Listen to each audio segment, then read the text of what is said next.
Hello, Cospaly. We're going to be talking about hot knives today. Yes, I'm going to, start up a few videos specifically about tools and materials. Yay! Yay! Coffee. Coffee. Anyhow, since my hot knife broke recently, or I broke it, I should say, we will begin with this tool. We shall go into that. I think I did cover the heat gun a bit before, but I don't know if I'm going to count that or not. So this is currently unplugged, so it's not hot. But this is the primary tool I use for a lot of my cutting of plastics.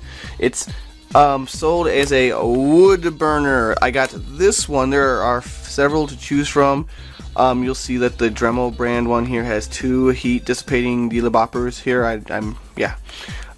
So that your hand doesn't get hot or whatever. This one only has one. I've seen them with the option of a temperature control gauge, which was interesting, but for me not particularly useful because I like my hot knife to get as hot as possible, or the standard heat, because I like to cut through things fairly easily.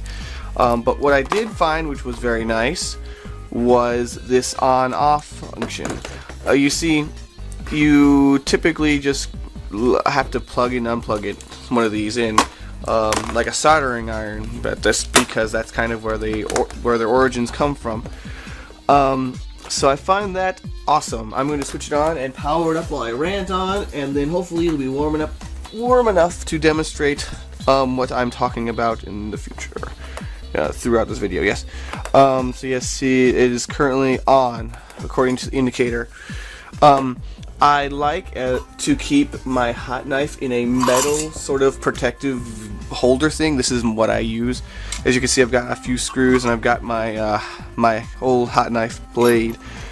Well, I'm not gonna go dig out new ones, but this one's still just fine for what I'm using it for, which is cutting through plastic.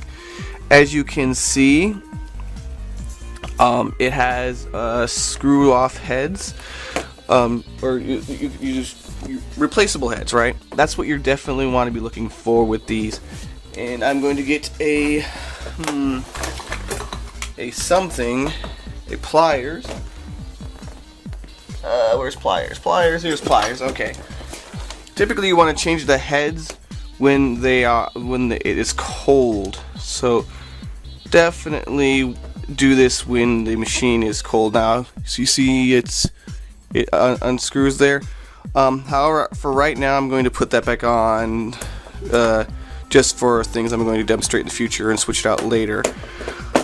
Now, let me tell you about how I broke this. I broke it. It was my fault, my responsibility. One thing you run into with these tools is that they have these bronze or copper. Are they bronze?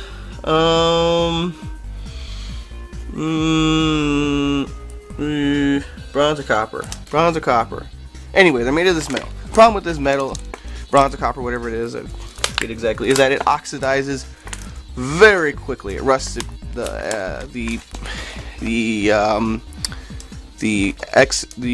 metal like peels off in scales, and so it can be pretty unstable. It'll break and be not useful. I got a couple of these containers from buying a bunch of hot knives over the years. Now, as you can see, we have these. This is the full version of this one that snapped off. This is actually the worst tool. I should have known. I should have thought about it. Actually, I should just throw all of them away, because with the extremely long tip there, it has the largest chance of just snapping off. It has more torsion, I guess, but these smaller tips have far less of chance of that happening. Even these and the hot knives do as well. Hello, cat. You may go away. Go away, cat. Yes, we're a cat sitting in, and there's a cat off screen smelling stuff. In case you guys were wondering what's going on, it's with the jingle janglies. So these copper or bronze, I forget exactly, sorry, these heads oxidize extremely easy and are structurally weak, even though they conduct a lot of heat, and they're good for getting really hot. Now you can see that it's already changed colors maybe a little bit. You see it's got a little reddish in comparison to the very goldish color that it was before. Do I have one exactly like that? No, I don't have exactly one like that. Or as I fiddle around with these stupid little heads. So yeah, you can see. Ooh, actually that one's already used. So you can see there's a bit of a color difference. It's a little bit red, and this one's actually used. So how I broke it, if I'm going to continue talking and telling a story, is that I was scoring some plastic with a design, and I was putting too much pressure on it, and it slowly started bending.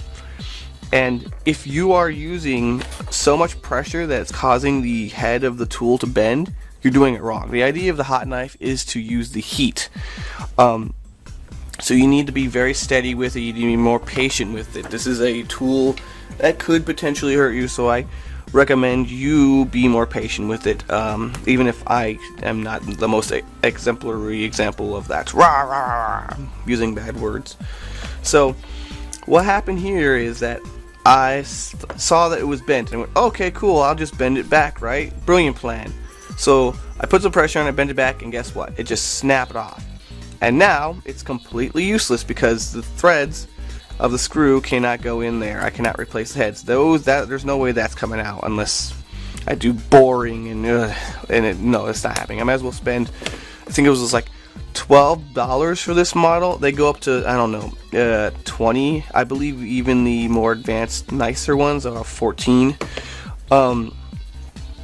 So yeah, that's how you ruin your tool, is by putting too much pressure on it and being impatient and not, cat, get out of here, you're too fat. You're the fattest cat. Yes, my grandma's cat is extremely tubsies. But yes, putting too much pressure on the head is what causes the damage. If you take anything away from this, and me wasting money on destroying my own tool, is that you need to be patient and careful with these. Oh well. Now, back in I don't know, a few years ago, they used to come with copper heads or bronze heads. I think they're called copper. I'm pretty sure they're copper. Just like these. The problem with that is, again, the oxidation, and with such a low profile blade, and the fact that you're going to be putting a bit of pressure on whatever you're scoring through, they snapped off left and right, just left, right, constantly. That's why I went and bought steel ones. Now, if your blade that you buy your set with does not have a steel blade, they come separately, right? Usually now I've noticed in the home improvement stores, right underneath of them when you're looking for the wood burning kits, for about $5. You get 2 heads for $5. Absolutely buy them. If you do not see them with the kit, if you see a bronze or a gold colored blade, throw it away immediately. Just throw it away. In fact, if you see any longer pieces like this, just throw them away. They're going to end up snapping off just as this had. And trust me, you're going to gain a bunch of these little extra bits over time anyway. Trust. Whether you buy like expansion pit bits, or if you just keep breaking these off like I did at one point. So hopefully this is warm enough to demonstrate it. Now, this is sold as a wood burning tool. So let me see, is it warm? Yeah, it's warm. The idea here is to use the various heads to etch very, very nice designs into it and such, and be pretty and whatever, you know. Can you see? Yeah, just me doing various designs and woodwork. This is absolutely where I could see that temperature control come into play, because if you're using different woods, you could have various colors of burn marks and such when you do that. So if you're doing more woodwork than plastic work, absolutely, the temperature control one has a lot of good options for you there. But we are working with plastic, so the main tool I use here is the blade, the hot knife itself, not just these tools. I'm using pliers because obviously it's hot. I'm not going to be touching this thing. It's probably a bad idea to do so. So yeah, I'm going to put that there. And actually, I'm going to put that in my metal tin here so they can cool down and not possibly burn anything. So yes, don't do this at home. It's actually very dangerous. Yes, screwing this in by hand with... Okay, quickly before it heats up. Okay, there we go. So yeah, as far as I can tell, all of the heads are interchangeable. They're pretty uniform. You don't need to worry about different threads or anything. So there we are. I wish I had a nice clean one. Oh well, but you guys get the idea. You understand what an X-Acto knife looks like. And of course you can do all of your normal woodworking tools.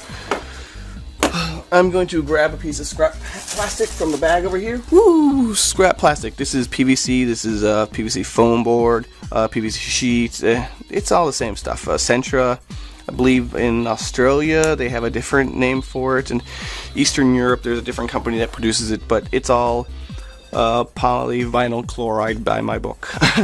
And you definitely want to use the heat. You see it heats up fairly quickly compared to the other head because it has a really low profile. It doesn't have too much metal to heat up.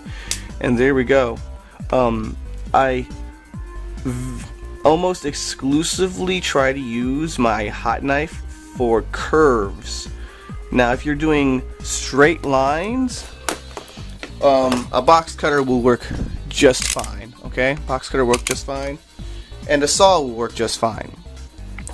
I don't recommend using a hot knife in plastics thicker than 1/4 inch. That's like 6 millimeters or about this thick, because the pressure and heat that you need to use beyond this becomes quite a lot, and it puts a lot of pressure on that thread, and you'll end up with a snapped off bit just like this.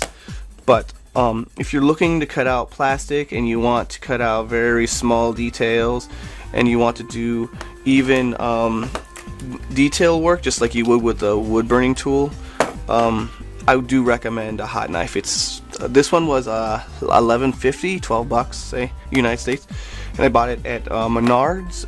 So extremely useful tool for its price, and they have been getting a considerably higher quality since that kind of use has been expanded or improved over the years. Is this warm yet? Is this cool? Yes. This tool, this one is very useful for making bends, very sharp bends in plastic. You run this along the back and then you fold it over because it has a smaller edge. Of course this is good for putting in designs. Same with this. This is a really good way to curve around places, especially if you've got multiple layers and you want to dig in real deep. The various other tools, I like to put scroll work here, and the round bits, and I don't know, I don't really use this round bit very much, I'll be honest with you. But if you've used wood burning tools, this is something you should look into. It also does soldering as well, in case you were wondering. Maybe a soldering iron might get a higher temperature, might work a little better, but it will do the job. So it's a very, very versatile tool. I think that is about it. If you guys have any more questions, feel free to leave them in the comment section. I'm sure I can clarify anything for you there. I'll be covering some other things in the future with tools and stuff, because I do cover this to some degree in my videos when I'm using them, but not so much in such detail. Like 15 minutes of me ranting is quite a bit of detail on this one particular tool. I will leave you with that. Thanks for watching, guys. Good times to all. Hey, well, before I finish up this video, I want to say thanks for everyone who likes and subscribes. But the people who comment, you guys have a special place in my heart. It really does keep me motivated. I don't know, I do try to talk to you a one-on-one, but maybe someday I'll have enough questions and so on to do like a regular Monday Q&A session like I used to. But for now, I just try and spread the information and love I have for all you cosplayers out there. I don't know if you know someone who needs help, if you see someone who could use a heads up and maybe is new to the cosplay community, maybe hasn't seen some of these kind of informational videos, let them know. It really helps me out. I'm gonna go make more vids, have some fun, make some stuff, do cosplay things. Thanks for watching, guys. Good times to all.